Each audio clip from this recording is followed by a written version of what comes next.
This is Tactical Red, and you're on Tactical United, and we are going to play tomorrow. Who are we playing tomorrow? Yeah, that's it, Sheffield United. We're playing Sheffield United tomorrow, and you know what? We've got to beat them. I'm sitting out here. It's 29 degrees in London. It's sunny. It's beautiful. It's fantastic. I've been out already. Don't know if I'm going to go out again because it's kind of hot, and you know I can't really take it. But yeah. Man United, Sheffield United predictions. But let's go back. Let's go back to that Tottenham game, because that Tottenham game was weird. Obviously, everyone knows about the De Gea mistake. Everyone knows that Maguire has no fucking pace. Everybody knows that. Everybody understands that. So it's no surprise. De Gea has been making mistakes from the last 2 years. So no one's surprised with that. It's actually normal that he makes mistakes now, which is worrying.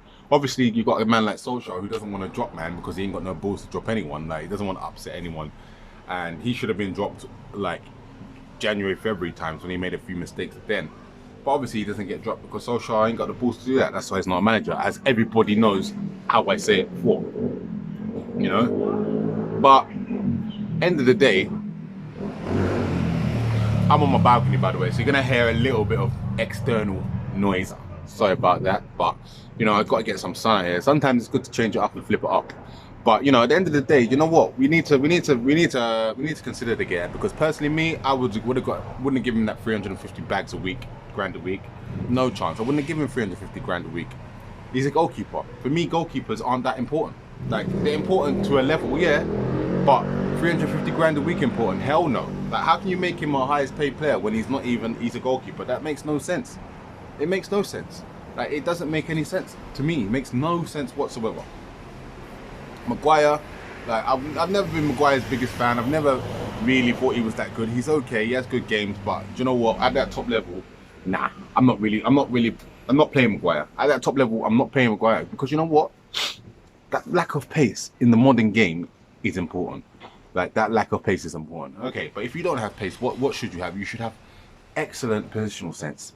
You should be able to read the game excellently. Now, he can read the game on occasions, but there's been a few times where he does get spun. Like, if your player runs at him with pace, he gets spun. Like, he doesn't know how to position himself when someone's running at him with pace. And all this, like, the way he tries to dribble with the ball and stuff, like, it's just unnecessary touches to make himself look like he's worth 80 million, and he's not. Like, we all know he's not worth 80 million. Like, even he knows he's not worth 80 million. Trust me, he knows. Like, he knows he knows that Leicester bumped us. He knows Leicester bumped us. He knows 100%.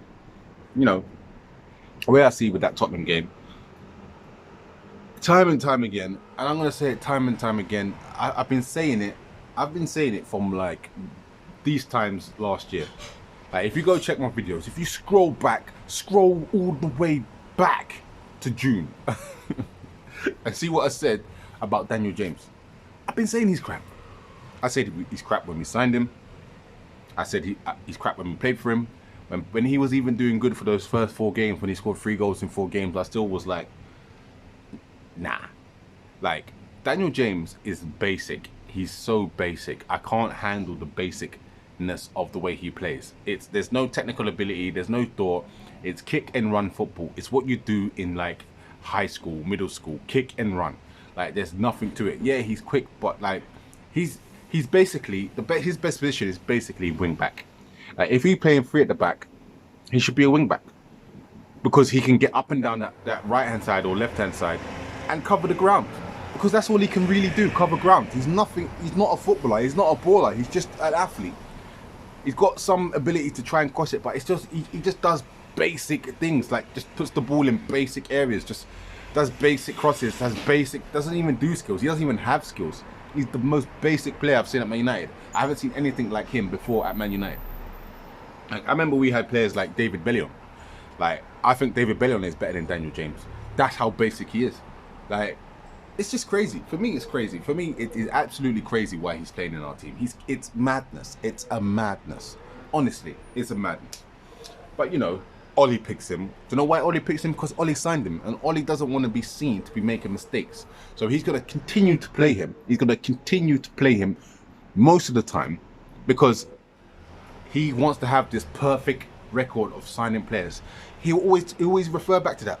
It's always refer back to the fact that Man United have changed our signing policy and we've made good quality signings to have good quality impact. You talk about Pasaka, you talk about Harry Maguire, you talk about Daniel James, you talk about Bruno Fernandes. He will always do that. He will always go back to that because he doesn't want to be seen to be wasting money, doesn't want to be seen to be making mistakes and all of that.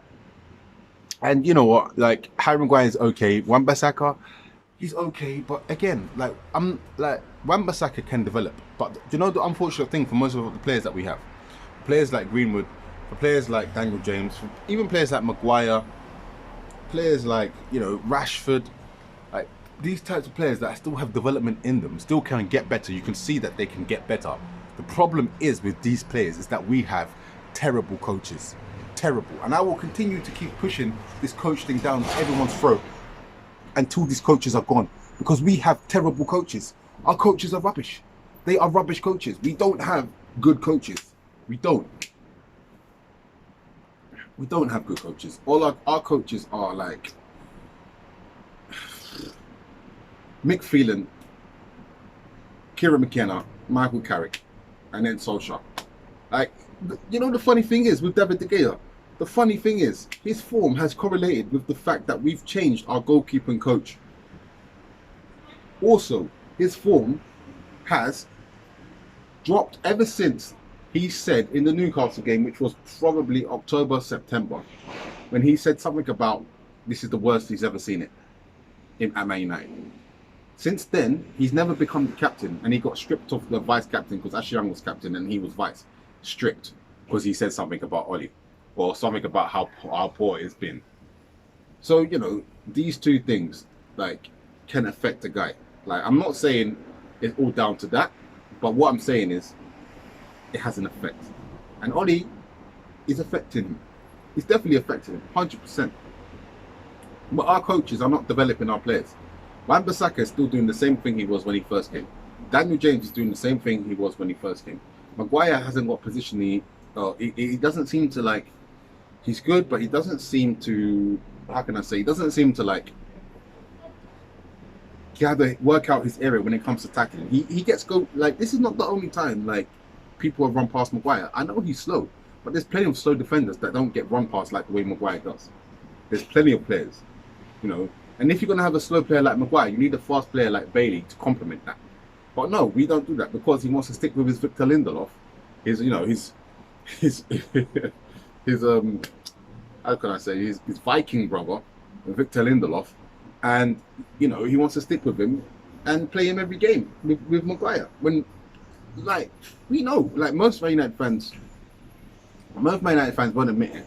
They'll say, oh, Bay is too reckless, Bay is too this, Bay is too that. Like, how many goals has Bay really like how many goals has a Bay mistake caused us to concede a goal? How many mistakes has he caused for us to concede a goal? How many? I only think of one or two. Like, you know, yeah, he's injury prone, and that is the issue with Bay, the injury proneness. But if he's not injury prone, play him. But I don't think Oli will do that. I don't think he wants to do that. I think he believes in his head that Victor Lindelof and Harry Maguire are the way to go forward for the future. So, like, he believes that in his head. He, you know, in his press conference today, he said, you know, Maguire, no, he said we've only conceded 2 goals or 3 goals in like 12 games or something, defending De Gea and shit. And I'm like, okay, yeah, we have shored up, but when we look at the facts, right, how do we play in those games? We played with 3 at the fucking back. We played with 2 holding midfielders and wing backs. So we practically got 7-man defending. So obviously, if you got 7-man defending, we're not going to concede that many goals if we have 7-man defending, because these guys are decent. Like, they're not the best in the world, but they're decent, innit? Like, so if you've got 7-man defending, you're not going to concede that many goals. So all of this, you know, we haven't conceded this, that, and the other, because you're playing defensive. It's not because now we got Bruno and Pogba, and how are you going to work that one out? Like, what I want to see is, how is he going to work? How is he going to work Pogba, Bruno, and still have a unit? Because it can be done, but can he do it? He is not the man to do it. That's why That's why he's a bit like. That's why he played. That's why he didn't play Pogba. That's why he didn't start Pogba in the game, because he's still fucking shit scared of being of conceding a lot of goals, because he still has bad memories of 4-1 against Everton in his first season, and all the games that he got battered, like when he didn't win a game for like 12 games. He still has fucking nightmares about that shit. So that's why he goes ultra defensive. That's why he has 2 holding midfield players. And now, like, he needs to be brave, because if we want to win, because winning is about being brave, and if we want to win, we have to risk that defensive unit, because you know what? We've had a lot of draws in those 12 games unbeaten that he banging on about. A lot of draws, and draws ain't good enough. Draws are not good enough. Like, for me, like, when I look at this team, when I look at our team, I don't know about you Man United fans or not Man United fans, but when I look at Man United's team and I think of myself and I think, wow, I think, okay, Rashford, yeah, he does do silly things, and he is a bit reckless, but he's not been coached. Martial, he doesn't get the ball enough, and our play doesn't help Martial get the ball and score goals. Pogba, top quality player, never got the best out of him. Bruno Fernandes, yeah, you can see that he does stuff, but already, like, to be honest, I'm not surprised the way Fernandes was playing Tottenham or throughout the whole time, because he gives the ball away. That's Fernandes' game. Like, Fernandes isn't a Scholes where he keeps the ball 92%, 95% of the time. Fernandes is a 70%, 75, 78% pass success ratio. That's what he is. Check his stats. Go back and check the stats. He is a 78% pass ratio, because he takes plenty of risk, and that's how he has so much assists, and that's why he scores so much goals. So I am not going to change that. I will. Man United fans saying he's giving away the ball. That's his game. That is his game. He gives away the ball, but you know what? He will score and he will assist. So that's fine. How, like, if with all these players that we have, Greenwood, like, he doesn't seem to have developed. Like, in a year, he hasn't seemed to develop. To me, he hasn't developed. Like, none of our players are developing. Now, if you put Klopp, or if you put Pep, or if you even Fergie, with these players that we have, even the half decent defense that we have, which is not bad. You know, Shaw ain't bad, Wan-Bissaka ain't bad, Lindelof ain't bad. Like, these are not players that, like, you'd be like, nah, get him out my club. They're not that level. They're decent level players. If we had a Fergie or Pep or Klopp or even Poch, which I would maybe want, but I'm still not 100% about his mentality. But still, they'll be coached better and we'll do way better. With Oli, like, and this team, if we don't get top 4, with this team, if we don't, it's criminal. It is actually criminal. With the amount of money that he's spent, it is absolutely criminal if we don't get top 4. It's criminal. I'm talking about top 5, because top 4 to me is already gone. Like, if we don't get top 5, because I still believe City will get that back. If we don't get top 5, I swear to God, if he doesn't get chopped, if he doesn't get chopped, because it's a crime if we don't get top 5, it's a fucking crime. Because last time we finished 6th. Last year we finished 5th. I think we finished 5th. We finished 5th. Last year we finished 5th. If we finish 6th and he spent more money, what does that say? It's time to go. And I know a lot of people aren't focusing on that because of this COVID thing. People forgot, but I don't forget. I told you last time, I don't forget nothing. Yeah, I don't forget. So, as Man United fans, we need to be prepared to move on from Solskjaer, because, like, I'm not sure that Wolves will drop points. I'm not. Wolves are a good team, and this Nuno fucking manager, he's really good. Like, with what he's doing with that team compared to what Solskjaer's doing with the quality players that we got, it's like you can tell who's a manager and who's not. It's embarrassing. If anything, it's embarrassing. It's actually embarrassing. Like, you know, we got all our players fit. We got a full squad to select from. If we can't maintain where we are now with these players and the fixtures that we have, because we've got team, we're playing Sheffield, we're playing Aston Villa, we're playing all the teams at the bottom half. We're playing no one other. We only got Leicester, who's in the top half. Only Leicester. So if we can't win, if we can't maintain 5th, he's gone. And I just want everyone to realise that. I want everyone to realise that if we can't maintain fifth with the fixtures that we have, he has to be gone. With the players that we have, Pogba, Bruno, Rashford, Martial, Greenwood, you know, even the secondary players we have, like, you know, McTominay and Fred, and, you know, Chuck Matter in there, Chuck Matic in there. Do you know what I'm saying? Like, even with these players, if he can't fucking maintain fifth, and it's down to him. Like, people can't be blaming the players, because you know what? None of these players have developed under his tenureship. No one has developed into a good player. Like, I'm trying to think of one. Like, I'm trying to think of one player that I'm like, has got better. And don't tell me McTominay or Fred. Like, okay, Fred. Okay, Fred. I said, all right, Fred. I'll say Fred has looked like a good player under Harley. I would say only Fred. But Fred is still not going to get first team. Fred, you can't put Fred as a holding midfield player, and you can't put Fred ahead of Pogba and McTominay. So yeah, Fred has looks better, but really, does it change anything? Does it make us better?